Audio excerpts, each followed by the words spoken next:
Ya, maka kemarin ada yang ngomong MLB, sayangnya yang ngomong pengangguran. Kalau yang ngomong lebih bermutu begitu ya saya perhatikan beneran. Saya silakan, kalau mau MLB silakan. Saya kan ngelamar pekerjaan biasa, orang ngelamar kerjaan diterima habis itu dipecat itu kan di mana-mana terjadi gitu, biasa. Kalau memang nggak tahan ya sudah ganti aja. Tapi kalau nggak mau MLB ya tunggu nanti muktamar, cari ketua umum yang lain kalau nggak tahan sama saya bilang gitu.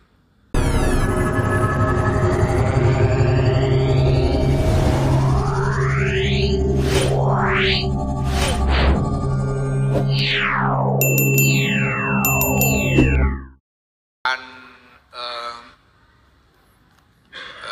atribut merupakan haknya para kiai-kiai. Ya. Ini orang-orang awam ini jadi merasa ikut punya. Gitu. Wah, saya juga NU ini. Ya. Sehingga NU meluas secara sangat cepat sampai sekarang. Nah, karena melihat bahwa ini efektif, maka lalu di luar kebutuhan-kebutuhan politik itu dikembangkan, semuanya dibikin rapat akbar, Muludan rapat akbar, Rejepan rapat akbar, Muharraman rapat akbar, terus semua dibikin. Lalu belakangan hall juga dibuatkan rapat akbar. Ya, kalau saya tanya orang-orang tua itu sebelum tahun 50-an, bahkan sebelum tahun 60-an mungkin, sebetulnya tidak banyak hall pakai pengajian umum begini. Itu tidak banyak, hall ya paling ya tahlilan di rumah kiainya gitu aja.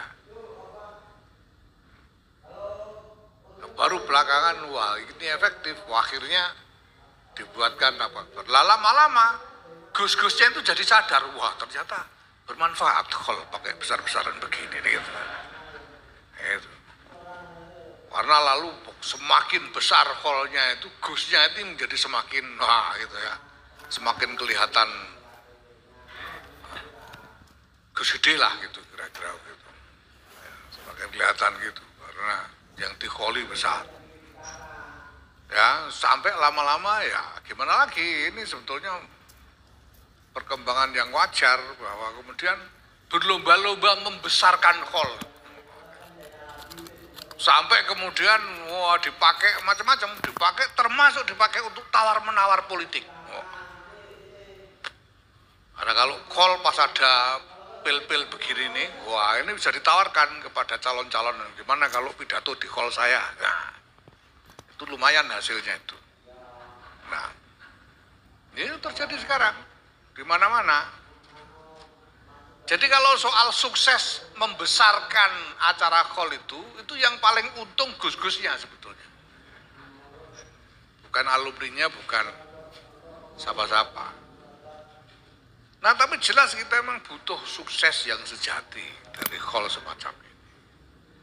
Nah, menurut saya sukses yang sejati itu adalah apabila kegiatan hall semacam ini itu pertama bisa menjadi kesempatan untuk para alumni ini untuk saling ketemu, saling bertukar cerita, dan saling belajar lagi satu sama lain. Kalau dulu hidup bareng tunggal bantal di godaan dan sebagainya, ya. Nah sekarang sudah pulang masing-masing, sudah punya tempat sendiri-sendiri di tengah-tengah masyarakat, bisa saling bertukar cerita dan berbagi pengalaman. Saling mengajari satu sama lain. Kadang-kadang kan nasib orang ya kita tidak tahu. Ketok ning pondok biyen kalahan, saiki malah dadi luwih moncer timbang sing menangan gitu misalnya. Itu kan ada ya begitu itu. Nah dengan kesempatan itu, nah mungkin nanti bisa saling mempererat hubungan, bisa saling bantu. Kalau punya kepentingan apa, kira-kira temannya bisa bantu, bisa saling bantu, dan seterusnya. Itu menurut saya sukses yang menjadi kebutuhan alumni yang pertama. Nah, ada sukses lain yang lebih mendasar, lebih penting lagi sebetulnya, yaitu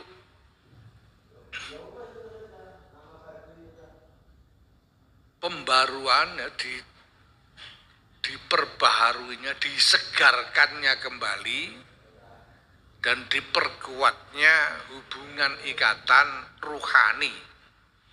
Hubungan ikatan ruhani antara kiai, antara santri-santri ini dengan kiainya. Itu justru yang pertama-tama sukses yang sebetulnya persis menjadi kepentingan kita semua. Ya, karena sampean ngaji di sini tuh, sampean ngaji kepada Kiai Khalil, ngaji kepada Kiai Bisri, ngaji kepada Kiai Mustafa, ngaji kepada Kiai Adib. Sampean itu kan mengambil agama. Ini sampean itu yang sampean ambil dari sini itu agama. Karena ilmu yang sampean pelajari di sini itu agama. Ala inna hadzal ilma din. Makanya ada perintah fanzuru amman ta'khuduna dinakum. Sampean ngambil agama, ini soal nasib sampean di akhirat loh ini. Sampean ngaji di sini, menerima pelajaran dari kiai-kiai sini, sampean pegangi, sampean amalkan, itu untuk apa? Kan untuk selamat dunia akhirat tuh.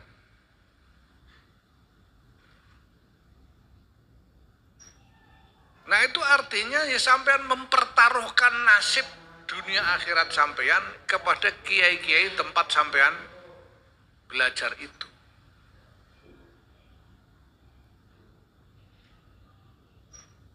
Jadi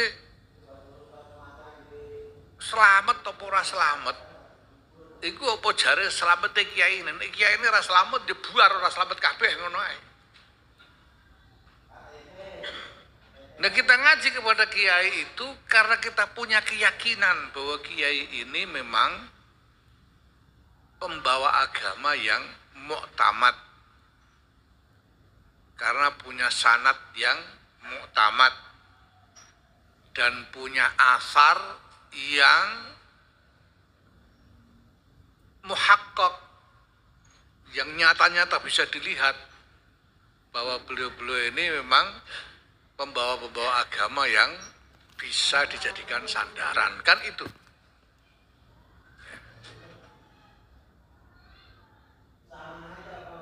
Nah,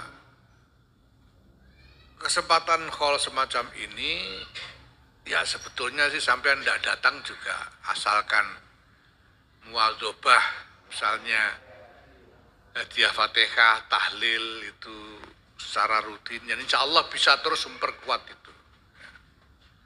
Nah tapi hadir secara fisik begini ini kan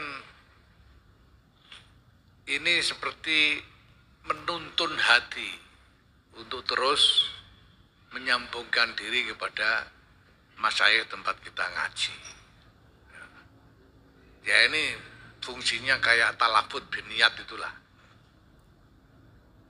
Ya, sebetulnya enggak talafut juga, hasil aja niat itu, tapi untuk nuntun hati itu lalu talafut.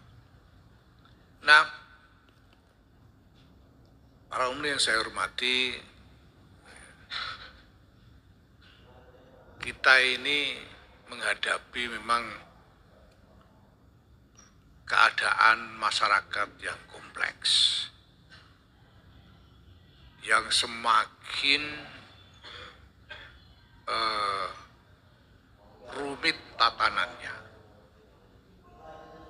ya, semakin banyak kelompok-kelompoknya, semakin repot hubungan satu sama lainnya masyarakat sekarang ini. Itu kalau zaman tahun 70-an Kok sampai Kang Sakur berani-berani ikut Golkar, dikoplaki sama Abah itu mesti. Tapi saya kira Abah itu yang menyadari tahun 80-an itu masyarakat sudah lebih kompleks. Makanya dibiarkan aja. Paling-paling gremeng, mentolo temen, paling-paling gremeng gitu aja tapi dibiarkan. Nah sekarang apalagi, keadaan sudah begini. Dan siapapun yang masuk ke arena publik, arena tempat semua masyarakat bisa melihat, itu pasti tidak lepas dari pro kontra. Apalagi zaman sekarang ini, ketika udah pertarungannya sampean ngeluh kalau saya ceritani. Pertarungannya memang rumit. Dia apa boleh buat. Kalau orang masuk dalam arena publik semacam itu, pasti dia akan menjadi sasaran pro kontra. Orang yang kepentingannya sama atau sesuai, itu pasti memuji-muji. Orang yang merasa dirugikan, mencaci maki, itu biasa. Apapun niat kita,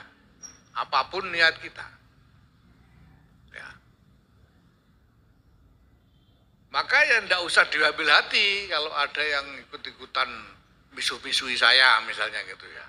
Itu tidak usah, memang begitu tuh masyarakat sekarang ini. Apa boleh buat? Arena publik itu gampangannya panggonan gelut lah. Makanya saya bilang sama ibu juga ketika ibu ngeluh iki piye gitu saya bilang. Ya saya bilang sama ibu pun anjenengan mboten usah melok ndelok saya. Bilang gitu, pancen ini panggonane gelut. Nggih nasibe jenengan duwe anak tukang gelut kabeh ngeten niki. Saya bilang gitu. Jenengan ndongakno mawon mboten usah ndelok gelute. Lah iya kok mentolo temenan empun nah isine donya. Jenengan kan ndelok niku kakean mangkel karo wong, karo kakean mangkel karo wong niku marai abri-abri donga saya bilang. Saya bilang gitu. Lah anu di-share ning grup. Terus rasa melok grup dal mawon lah. Lah grup grup sekolahan biyen grup apa mawon medal rampun men melok grup. Lah aku admine, jadi mereka repot itu.